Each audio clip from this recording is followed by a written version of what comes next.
杨开，你入门3年，147场挑战无一获胜，此次以名相搏，境界却毫无提升，你图什么？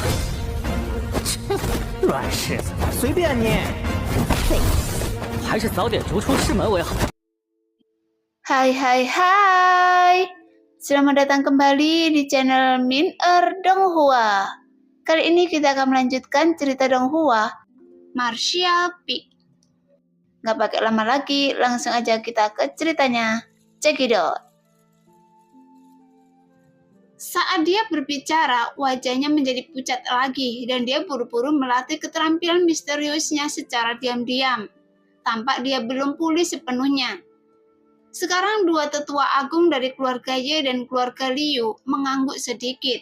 Setelah diperingatkan, namun pria tua dari keluarga Ye memiliki ekspresi yang lebih serius di wajahnya.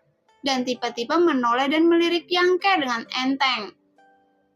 Sekarang, Yang Ke juga memperhatikan pertempuran sengit di langit saat ini. Memahami berbagai konsepsi artistik yang datang dari langit, dan dia juga terpesona oleh pertarungan tersebut. Tiba-tiba perasaan yang agak tidak konsisten muncul di hatinya, sehingga Yang Ke tiba-tiba menjadi waspada dan buru-buru menjadi waspada. Karena dia hanya merasakan sedikit hawa dingin. Jadi dia segera memeriksa tubuhnya dengan cermat, tetapi dia tidak menemukan apapun. Jadi dia hanya bisa mengerutkan kening dan menatap para tetua agung dari 8 keluarga. Kemudian dia segera bertemu dengan mata lelaki tua dari keluarga Ye. Namun pihak lain tanpa ekspresi dan perlahan membuang muka. Tuan muda, ekspresi Yuxian memperhatikan bahwa ada yang salah dengan ekspresi Yang Ke. Jadi dia dengan cepat bertanya dengan suara yang dalam. Ada apa? Bukan apa-apa. Yang Ke menggelengkan kepalanya. Itu mungkin ilusi. Oh. Yuxian melihat bahwa Yang Ke baik-baik saja, jadi dia berhenti bertanya. Namun saat melihat tetua agung dari keluarga Ye tersenyum ringan, alis Yang Ke berkerut. Meskipun dia tidak menyadari ada yang salah dengan dirinya, tapi perasaan ketidakharmonisan tadi bukanlah palsu. Seperti binatang buas yang memiliki naluri dan pejuang juga memiliki naluri, dan sampai batas tertentu. Naluri pejuang lebih tepat dan sensitif dibandingkan dengan naluri binatang buas. Hanya saja dia tidak tahu apakah tetua agung tadi ingin menyakiti dirinya sendiri atau dia telah melakukan sesuatu padanya. Jadi dia menyadarinya. Melihat situasi yang kurang tepat, apakah Anda ingin mencari terobosan dari diri sendiri? Wajah Yang Ke muram dan dia mencibir dalam hatinya, dan dia juga tidak berani gegabah sedikit pun. Karena jika ahli gerakan dewa menyerangnya, wajar jika dia tidak menyadarinya. Mengambil nafas lembut, Yang Ke menutup matanya dan menggunakan kekuatan spiritualnya yang kuat untuk memeriksa dirinya dari atas ke bawah, tetapi tidak menemukan sesuatu yang aneh. Segera kesadaran ilahi melarikan diri ke lautan kesadarannya, dan tubuh roh jiwa ilahi Yang Ke tergantung di atas lautan luas dan melihat sekeliling. Saat ini lautan kesadarannya terlihat damai dengan segala jenis ikan berenang di air, dan burung terbang terus-menerus di langit. Ikan dan burung ini semuanya membawa energi kesadaran dari ingatan dan pengalaman Yang Ke. Di tengah lautan kesadaran ada pulau berwarna-warni berdiri di sana dengan tenang seperti gunung harta karun. Di atas pulau harta karun ada pedang kecil yang tergantung di sebuah benda, pepat yang tidak diketahui tujuannya. Jelas, pulau harta karun berwarna-warni diubah oleh teratai dewa hangat. Pedang kecil adalah harta rahasia jiwa Yang Ke, dan benda aneh itu adalah harta yang diperoleh dari halaman ke-7 buku hitam. Namun sejauh ini Yang Ke tidak tahu apa fungsinya. Sejak dia mendapatkannya, dia telah menetap di lautan kesadarannya, tidak memberinya bantuan apapun dalam hal kekuatan. Tapi itu juga tidak membahayakan dirinya sendiri. Sekarang ada gerimis yang turun terus-menerus dan pemandangan di lautan kesadaran Yang Ke bagaikan negeri dongeng di bumi. Begitu indah hingga membuat orang lupa untuk pergi. Apakah saya terlalu khawatir? Yangke merenung karena pihak lain tidak mengambil tindakan terhadapnya. Tapi mau bagaimanapun, iblis tua telah mengkhawatirkan masalah ini sebelumnya dan sengaja memperjelasnya.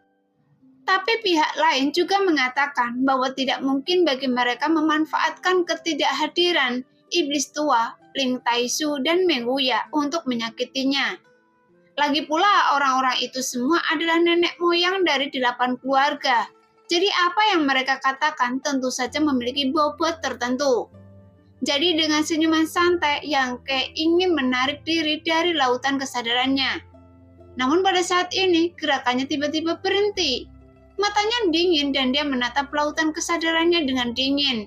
Setelah beberapa saat dia tertawa. Menarik, saya tidak ingat itu di lautan kesadaran saya. Kapan hujan mulai turun? Jelas, segala sesuatu di lautan kesadaran akan berubah sesuai dengan naik turunnya kondisi pikiran Yangke. Ketika dia bahagia, tidak akan ada awan di langit, dan langit akan bersinar terang. Ketika dia tidak bahagia, itu akan turun hujan terus-menerus, dan angin bertiup serta ombak naik.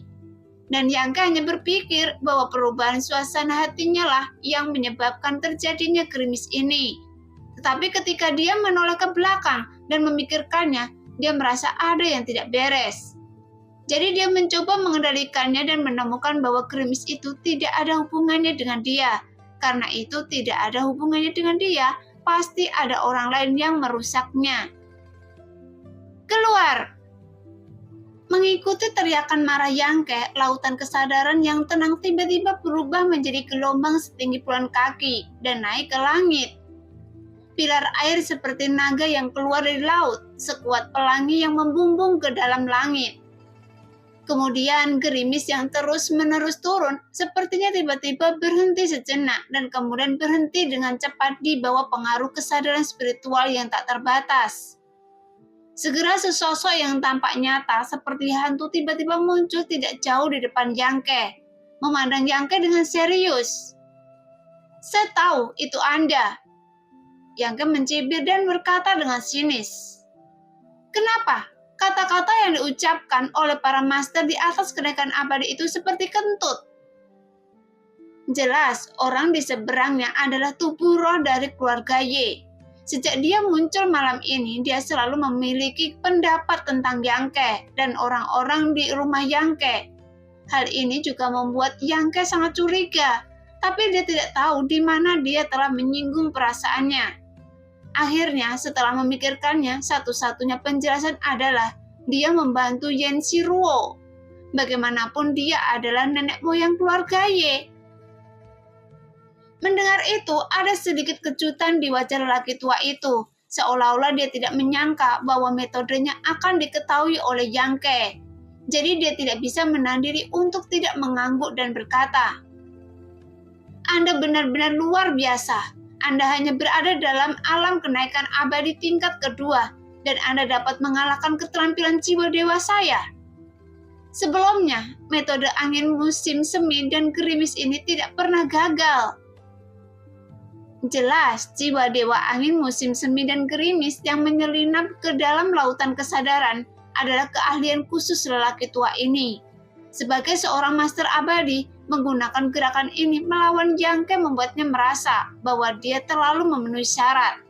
Tetapi dia tidak berharap itu akan efektif. Sebaliknya, dia dengan cepat diketahui oleh pihak lain sehingga membuatnya sedikit terkejut. Yangke mendengus dan menatapnya dengan dingin tanpa mengucapkan sepatah kata pun. Anak muda dari keluarga Yang, bagaimana Anda mengolah lautan kesadaran ini? Lelaki tua itu bertanya dengan suara yang dalam. Dengan tingkat kultivasi Anda, mustahil bagi Anda untuk memiliki kesadaran spiritual yang begitu besar dan murni. Bahkan, kekuatan kesadaran spiritual seperti itu lebih baik daripada yang saya miliki. Meskipun jauh tertinggal, itu masih jauh melampaui level puncak alam kenaikan abadi. Anjing tua, Anda menyelinap ke lautan kesadaran saya, tapi Anda masih menanyakan pertanyaan ini.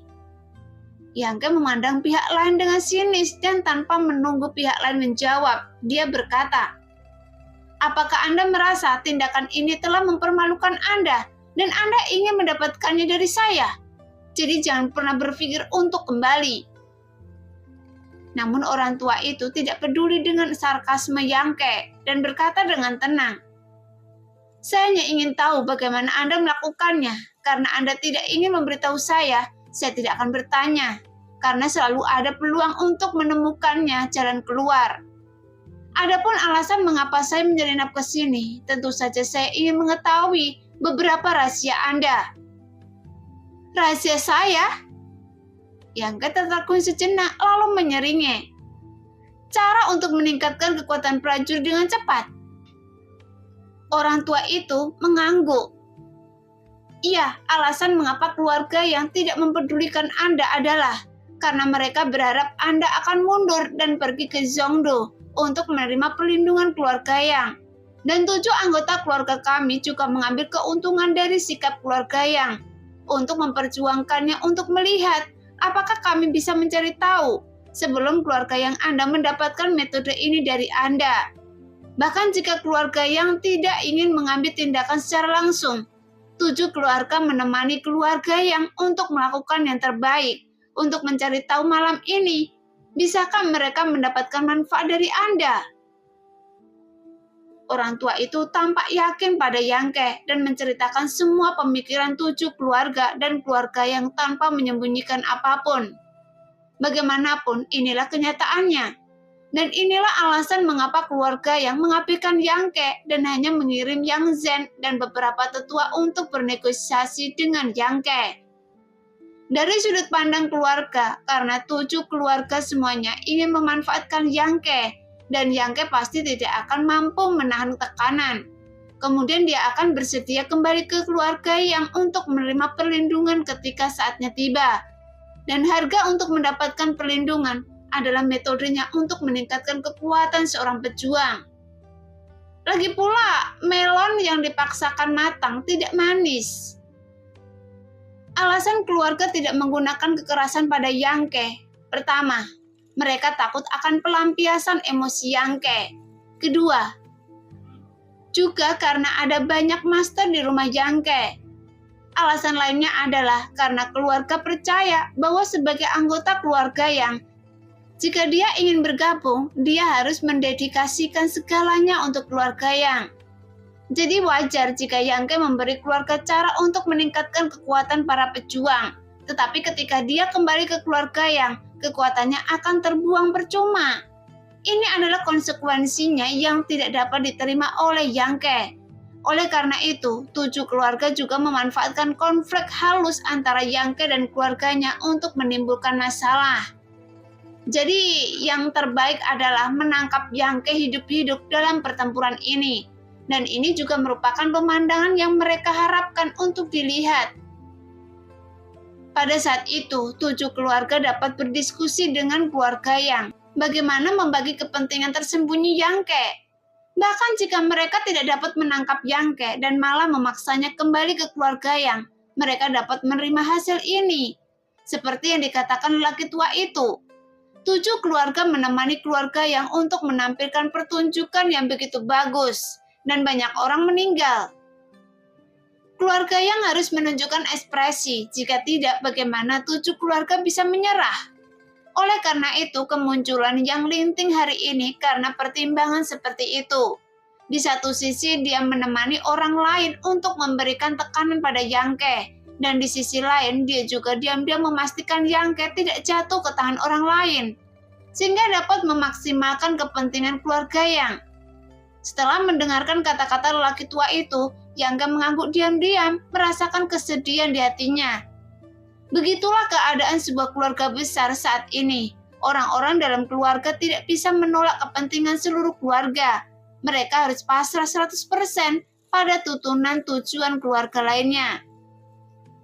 Melihat Yangke mengangguk, orang tua itu menambahkan, "Awalnya ini adalah tujuan kami, tetapi sekarang saya telah menemukan sesuatu yang lebih menarik. Rahasia untuk bisa langsung maju ke ranah kenaikan abadi."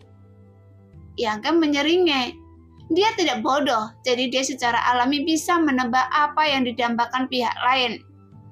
Malam ini, Meng Wuya dan iblis tua masing-masing menggunakan kekuatan magis yang berbeda, meningkatkan kekuatan mereka sendiri di atas alam kenaikan abadi, yang akan berdampak besar pada siapapun. Mengesampingkan Meng Wuya untuk saat ini, dia kemungkinan besar berada pada level ini, tetapi telah menyegel budidayanya sendiri, karena sebelumnya dia telah membuka segelnya dan mendapatkan kembali kekuatannya. Dan ini adalah metode yang tidak dapat ditiru dan dipelajari orang lain. Sebaliknya, iblis tua, dia memang telah menggunakan cara rahasia untuk mencapai alam di atas kenaikan abadi. Jika cara ini bisa didapatkan, maka itu akan lebih berharga dari apapun. Karena masing-masing dari 8 keluarga besar memiliki setidaknya 10 atau 20 untuk menerobos di atas alam kenaikan abadi. Selama ada metode rahasia ini, seseorang dapat menghasilkan lebih dari 10 atau 20 master alam kenaikan abadi di saat kritis. Jadi, jika keluarga Y mengetahui rahasia ini, menginjak-injak keluarga yang bukan hanya mimpi. Kemudian bagaimana jika metode iblis itu berdarah dan kejam? Di bawah pengaruh kepentingan segala sesuatu menjadi mungkin. Tidak peduli itu kucing hitam atau kucing putih, yang penting bisa menangkap tikus, dan itu adalah kucing yang baik. Menarik, sekarang Anda tidak peduli dengan keterampilan jahat atau tidak. Yang memandangnya dengan sinis. Saya hanya memiliki potensi untuk menjadi raja jahat, jadi Anda bekerja sama untuk mengincar saya seperti ini. Setelah iblis tua yang menggunakan metodenya, mengapa Anda justru begitu mendambakan metodenya? Apakah Anda akan mempraktikkan metode rahasia jahat itu? Tidak peduli apa jenis kekuatan atributnya, selama itu berguna bagi keluarga, itu adalah hak yang baik. Orang tua itu mendengus dingin tanpa rasa malu. Mendengar itu, Yang terkejut. Jika Anda tahu, saya berpura-pura tidak tahu. Saya bersikap sok suci dan bersikeras dengan menekan dan menghancurkan saya. Tidakkah menurut Anda itu konyol? Orang tua itu menggelengkan kepalanya perlahan. Posisi yang berbeda berarti hal yang berbeda untuk dipertimbangkan. Sangat penting untuk menekan dan menghancurkan Anda. Jika saya ingin mengatakan alasannya, saya hanya bisa mengatakan bahwa Anda terlalu lemah. Jika Anda berdiri di posisi saya, maka tidak akan ada yang berani menuding Anda lagi. Saya mengerti. Yang mengangguk ringan dengan ekspresi serius. Dalam analisis terakhir itu, karena saya tidak memiliki kekuatan. Ya, meskipun Anda adalah putra dari keluarga yang, Anda hanyalah seorang anak muda di depan kami. Terima kasih atas nasihat Anda, dan saya akan bekerja keras agar semua orang hanya bisa menghormati saya dan menuruti kemauan saya. Yang mencibir, matanya dipenuhi nyala api. Anda tidak punya peluang. Orang tua itu menggelengkan kepalanya dengan tenang dan berkata dengan ekspresi acuh tak acuh. Jika Anda tidak menemukan metode saya, Anda mungkin masih memiliki peluang. Tetapi bahkan jika Anda menemukannya, menurut Anda, apakah saya akan membiarkan Anda pergi dari sini dengan selamat? Apakah Anda ingin membunuh saya? Yang menatap ke arah yang lain, tidak menunjukkan rasa takut sedikit pun, melainkan bersemangat untuk mencoba. Jika saya tidak membunuh Anda, masih ada kesempatan mendapatkan rahasia Anda. Jika saya membunuh Anda, maka saya tidak bisa mendapatkan metode rahasia dari iblis itu. Jadi bagi saya, mengendalikan Anda jauh lebih berharga daripada membunuh Anda. Kata lelaki tua itu dengan ringan, seolah sedang berbicara tentang sesuatu yang sepele. Jangan pernah berpikir untuk pergi dari sini untuk melaporkan berita keluar. Sekarang setelah saya mengambil tindakan, saya akan menutup lautan kesadaran Anda. Siapa bilang saya akan pergi dari sini? Yang menyeringai dan dengan kata-katanya, seluruh lautan kesadaran berangsur-angsur melonjak. Anjing tua, apakah Anda lupa bahwa ini adalah lautan kesadaran saya? Di sini saya adalah tuannya. Begitu yang selesai berbicara, pilar air yang tak terhitung jumlahnya keluar dari lautan kesadaran. Seperti naga menyerang tubuh jiwa lelaki tua itu dari segala arah. Tapi orang tua itu berdiri dengan tenang di tempat. Menghadapi pukulan dahsyat ini, dia sepertinya tidak peduli sama sekali. Dia hanya melambaikan tangannya pada saat pilar air menghantam. Dengan tabrakan semua pancaran air terhalang dan dia tidak terluka. Meskipun kekuatan spiritual Anda sangat kuat, namun masih tertinggal dibandingkan dengan saya. Bukankah saya sudah memberitahunya sebelumnya, kan? Orang tua itu memandang Yangke dengan sinis. Yangke sedikit mengernyit dan tiba-tiba menyadari bahwa lelaki tua ini telah menyembunyikan seluruh kekuatan spiritualnya pada suatu saat. Dengan kekuatan kesadarannya yang terkumpul di sini, tubuhnya mungkin tidak berdaya untuk melawan. Tapi sekarang pertempuran di atas para dewa sedang berlangsung. Mata dan perhatian semua orang tertuju pada mereka, dan mungkin tidak ada yang akan menyadari kelainan pada Yangke. Dengan kata lain, jika Yangke tidak menghadapinya di sini, dia mungkin benar-benar dikendalikan olehnya. Jika saat dia melambaikan tangannya, burung-burung yang berterbangan di udara dan ikan-ikan di laut tiba-tiba berubah menjadi benturan yang tajam dan menyerang lelaki tua itu. Melihat itu, ekspresi lelaki tua itu juga menjadi sedikit lebih serius. Meskipun kekuatan spiritualnya lebih besar daripada Yangke, itu tidak sampai mengabaikannya. Karena serangan jiwa dewa di alam kenaikan abadi tingkat kedua ini luar biasa. Karena dia melakukannya. Jadi lelaki tua itu tidak berani menganggapnya remeh. Jadi energi tak terlihat dilepaskan dari jiwa dan tubuh rohnya. Ada di mana-mana. Menyerang burung dan ikan yang mengancam. Sekarang setelah segala sesuatunya terjadi, baik lelaki tua maupun Yangke tidak memiliki niat untuk menahan diri. Sehingga pertempuran di lautan kesadaran begitu menakutkan hingga tanah berguncang. Ikan-ikan berubah menjadi fluoresensi dan burung-burung berjatuhan karena serangan Yangke sulit dicapai. Wajah lelaki tua itu menjadi semakin serius. Energi yang dilepaskan dari tubuh jiwanya terus-menerus habis, bahkan kesulitan serangan Yangke telah melampaui ekspektasinya. Segera di pulau harta karun berwarna-warni, harta rahasia jiwa dalam bentuk pedang kecil ditebangkan, membawa serangkaian cahaya pekat dan menyerangnya tiba-tiba, sehingga ekspresi lelaki tua itu berubah dan dia tidak bisa lagi tetap tenang. Meskipun harta rahasia jiwa dewa ini hanyalah harta karun tingkat surga tingkat tinggi, fungsinya adalah untuk menghususkan diri pada kesadaran ilahi, dan ini adalah musuh terbesar jiwa dewa orang tua itu. Sekarang Yangke mendesaknya untuk menyerang, jadi tentu saja itu bukanlah sesuatu yang bisa diabaikan oleh orang tua itu. Sekarang garis kekuatan spiritual yang terlihat dengan mata telanjang menunjukkan cahaya hijau memancar dari tubuh lelaki tua itu dan langsung menjalin jaringan yang tidak bisa dihancurkan di depannya. Kemudian menuju ke arah pedang kecil sebagai tudung.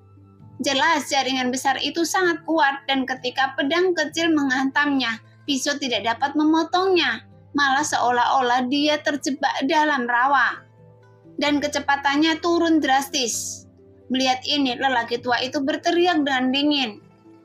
Anak muda dari keluarga Yang, saya sudah memberitahu Anda banyak muka dengan melakukannya sendiri. Jadi jangan bersulang tanpa dihukum dengan minum. Berhenti berbicara omong kosong. Yangke berkata dengan dingin. Jika Anda bisa melakukan sesuatu terhadap saya, mengapa repot-repot mengomel? Wajah lelaki tua itu menjadi dingin, meskipun dia tidak mau mengakui perkataan Yangke, itu juga benar. Sebelum terjun ke lautan kesadaran Yangke, dia tidak menyangka bahwa kesadaran spiritual pihak lain begitu kuat, yang menyebabkan rencananya gagal, dilaksanakan dengan cepat. Saat berbicara, Yangke menggerakkan tangannya dan pedang kecil yang diikat oleh jaring besar terbang. Yangke mengambilnya di tangannya, kemudian dia menuangkan kekuatan kesadaran spiritualnya ke dalamnya, sehingga sebuah kejutan muncul dari pedang sepanjang beberapa inci. Kemudian pedang kecil itu bersinar sambil memegang pedang kecil ini. Yangke menyerinya ganas, kemudian dia bergegas menuju lelaki tua itu. Sebelum dia bisa menembas dengan cahaya pedangnya, panjangnya berubah menjadi cahaya pedang lebih dari 10 kaki. dan langsung ditembakkan dari ujung pedang kecil itu dan langsung bergegas ke arah orang tua itu. Melihat pemandangan itu, ekspresi lelaki tua itu berubah dan dia berteriak dengan dingin. "Anda gila!" Pada konfrontasi sebelumnya antara keduanya, mereka menggunakan kekuatan spiritual masing-masing untuk saling bertabrakan. Kalaupun ada kerugian, tidak akan ada kerusakan. Namun jika tubuh jiwa mereka dirusak, maka akan menimbulkan luka yang serius. Dia akan menjadi idiot dan jiwanya akan rusak parah. Paling buruk, dia akan mati di tempat dan tidak akan pernah pulih. Jadi ketika dia melihat tubuh jiwa Yangke bergegas membawa pedang kecil, lelaki tua itu juga terkejut. Karena bagaimana orang bisa bertarung dengan cara ini? Tapi dia melambaikan tangannya satu demi satu untuk membuat beberapa pertahanan. Hanya saja Yangke dengan cepat menerobosnya dengan harta karun rahasia jiwa.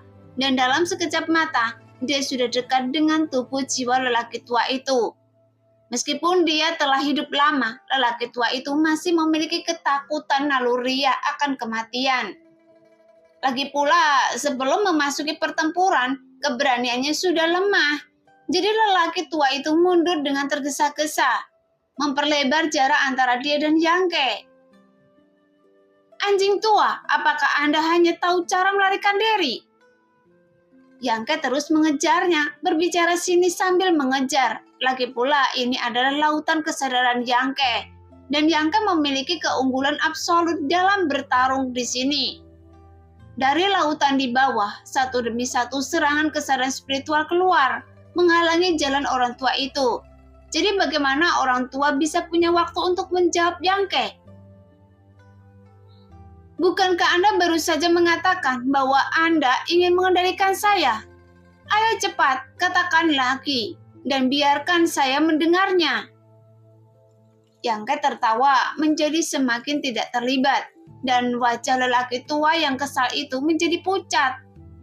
Sekarang di dunia laut kesadaran, Yangke terus mengejar tubuh roh lelaki tua itu yang melarikan diri, mengintari pulau harta karun yang berwarna-warni. Jelas orang tua itu tidak ingin bertabrakan langsung dengan tubuh roh Yangke untuk menghindari kecelakaan. Tetapi Yangke masih muda dan kuat. Tidak takut mati, dia terus mengejarnya dari dekat. Sepertinya dia akan membunuhnya. Dari segi momentum saja lelaki tua itu kehilangan banyak hal. Namun nyatanya, Yangke tidak punya cara untuk berurusan dengan pihak lain. Meskipun ini adalah lautan kesadarannya sendiri dan dia adalah penguasa di sini. Lelaki tua itu hampir 100 tahun lebih maju dari Yangke dalam pengembangan dan penerapan kekuatan kesadaran spiritualnya. Tapi seharusnya sudah cukup baginya untuk menguasai Yangke. Untungnya selama pengejaran Yangke tidak terluka. Jadi sambil melarikan diri, lelaki tua itu bahkan sangat mengamati pulau harta karun yang berwarna-warni. Semakin dia melihatnya, semakin dia tidak bisa menahan perasaan tamak di dalam hatinya. Dia tidak tahu apa itu pulau berwarna-warni ini, tapi dia bisa merasakan perasaan hangat dan nyaman darinya. Ketika tubuh jiwa orang tua itu berada di dekat pulau, kekuatan kesadarannya tampaknya telah meningkat pesat, dan bagian yang hilang dapat dengan cepat dipulihkan. Dalam sekejap, lelaki tua itu mengerti bahwa pulau ajaib berwarna-warni ini pasti merupakan harta karun yang dapat menghangatkan dan menyehatkan kesadarannya. Dan ini juga dapat menjelaskan mengapa Yangke memiliki kekuatan kesadaran spiritual yang begitu besar. Ketika dia berada di alam kenaikan abadi tingkat kedua. Dan akar dari segalanya terletak di pulau warna-warni ini. Bahkan nilai pulau ini mungkin lebih besar dari kekuatan magis iblis bumi. Memikirkan hal ini, nafas lelaki tua itu sedikit bertambah cepat.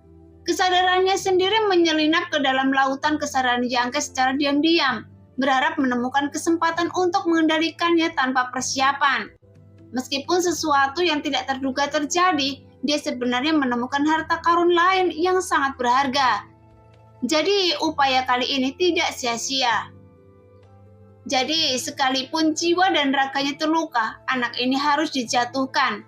Bagaimanapun rahasia dan kenyataan yang tersembunyi di dalam dirinya, sehingga semua orang akan iri padanya. Oleh karena itu, lelaki tua itu diam-diam mengambil keputusan.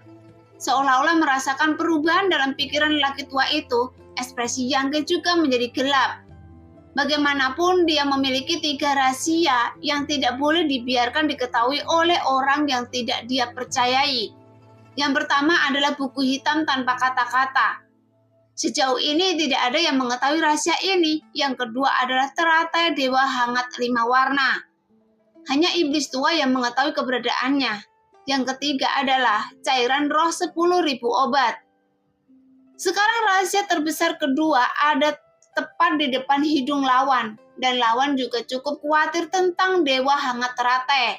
Jadi Yang Ke segera memulai niat membunuh. Jadi apapun yang terjadi, dia tidak bisa membiarkan pihak lain meninggalkan laut kesadarannya dengan aman dan membocorkan rahasia ini. Segera setelah pemikiran ini muncul, seluruh lautan kesadaran bergejolak dan serangan yang tak terhitung jumlahnya sangat dahsyat, seperti belalang yang melewati perbatasan, menyerang lelaki tua itu dari segala arah. Orang tua itu tiba-tiba menghentikan langkahnya, berbalik memandang Yang Ke dengan tenang. Kemudian dia mencibir. "Anak muda dari keluarga Yang, Anda masih terlalu muda." Mendengar itu, Yang Ke tiba-tiba merasakan sedikit krisis dan orang tua itu tertawa. "Apa menurut Anda saya dikejar oleh Anda? Sekarang saya hanya mengaturnya secara diam-diam. Konyol kalau Anda tidak menyadarinya sama sekali, meskipun Anda memang muda dan energik." Saat dia berbicara, sinar cahaya hijau tiba-tiba muncul di udara.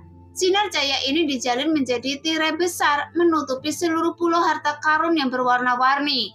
Dalam sekejap, hubungan antara Yang Ke dan lautan kesadarannya terputus, yang membuat ekspresi Yang Ke tiba-tiba berubah, dan tanpa ragu-ragu, dia berbalik dan bergegas menuju tirai hijau dengan pedang kecil di tangannya.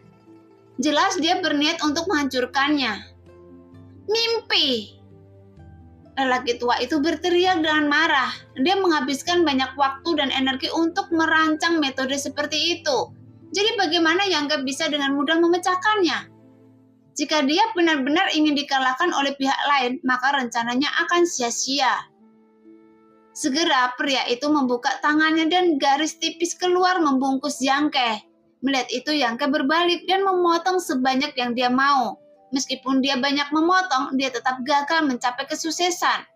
Sehingga perasaan krisis yang kuat datang dan seluruh lautan kesadaran dipengaruhi oleh ketegangan dan tekanan yang luar biasa. Tiba-tiba berbalik dan menjadi gelisah. Orang tua itu mencibir dengan ekspresi kebijaksanaan di wajahnya, dan wajahnya tenang dan tenang. Tepat ketika benang tipis itu hendak membungkus Yang Ke, tekanan sensasional tiba-tiba datang, sehingga baik lelaki tua itu maupun Yang Ke tidak bisa menahan diri untuk tidak bergerak. Sepertinya di bawah tekanan ini, jiwa dan tubuh spiritual mereka akan hancur menjadi bubuk. Orang tua itu terkejut dan tidak tahu apa yang sedang terjadi. Bahkan jika dia berada di atas alam para dewa, dia tidak pernah merasakan tekanan yang begitu mengerikan. Tiba-tiba benang tipis yang dia keluarkan untuk membungkus Yang Ke menghilang dalam sekejap, seperti salju musim semi di bawah terik matahari.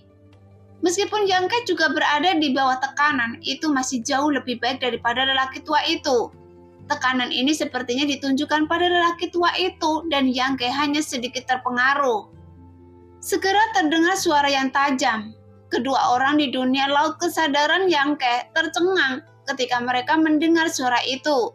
Tiba-tiba keduanya melihat benda pepat yang mengambang di atas pulau harta karun warna-warni, dan itu benar-benar membuat celah halus dari tengah. Seolah-olah seseorang telah merobek kekosongan tersebut. Retakan ini perlahan meluas dan seiring dengan perluasannya, tekanannya menjadi semakin kuat. Di laut kesadaran, angin dan ombak melonjak menjadi lebih dahsyat dari sebelumnya. Sekarang seluruh tubuh lelaki tua itu gemetar dan perasaan krisis yang sangat besar datang. Hampir membuatnya goyah, yang membuat seluruh tubuh jiwanya juga berubah. Kemudian lolongan menyedihkan keluar dari mulutnya. Yang Ke menatap kosong pada benda tak dikenal di langit, namun tubuhnya tiba-tiba terasa dingin. Karena sejak memasukkannya dari halaman ke-7 buku hitam, Yang Ke ingin merobek rahasianya berkali-kali, tetapi tidak pernah bisa melakukannya. Seolah-olah dia tidak ingin bereaksi saat itu. Namun ketika dia merasa hidupnya dalam bahaya hari ini, dia tiba-tiba merasakannya. Sebenarnya benda macam apa ini? Mata Yang Ke menatapnya sejenak. Setelah retakannya semakin meluas dan di bawah tekanan yang semakin kuat, penghalang yang telah diusahakan dengan susah payah oleh lelaki tua itu hancur separuh kertas. Setelah beberapa saat, retakan tersebut meluas hingga batasnya. Setelah melihat dengan jelas objek di dalam retakan tersebut, baik Yang Ke maupun lelaki tua itu merasa sedikit menyeramkan. Kemudian lelaki tua itu berteriak dengan memilukan. Mata! Ketika Yang Ke mendapatkan benda ini, dia sudah menebak identitas aslinya. Namun Yang Ke mengira itu adalah buah yang seperti mata yang tertutup. Dan sekarang matanya terbuka. Namun mata ini berbeda dari orang biasa, karena mata ini hitam seperti tinta dengan pupil emas. Jadi itu terlihat megah sekaligus menakutkan. Dan sepertinya dia harus memberi penghormatan pada warna emasnya. Meski hanya bermata satu, dia berdiri dengan tenang di atas pulau harta karun. Namun mata itu menatap lelaki tua itu dengan tatapan acuh tak acuh terhadap rakyat jelata. Sepertinya di depan mata ini lelaki tua yang berada di atas alam para dewa sama pentingnya dengan semut. Nah, demikianlah cerita hari ini. Terima kasih yang sudah menonton video Min Earth sampai selesai. Sampai jumpa di video selanjutnya. Bye-bye.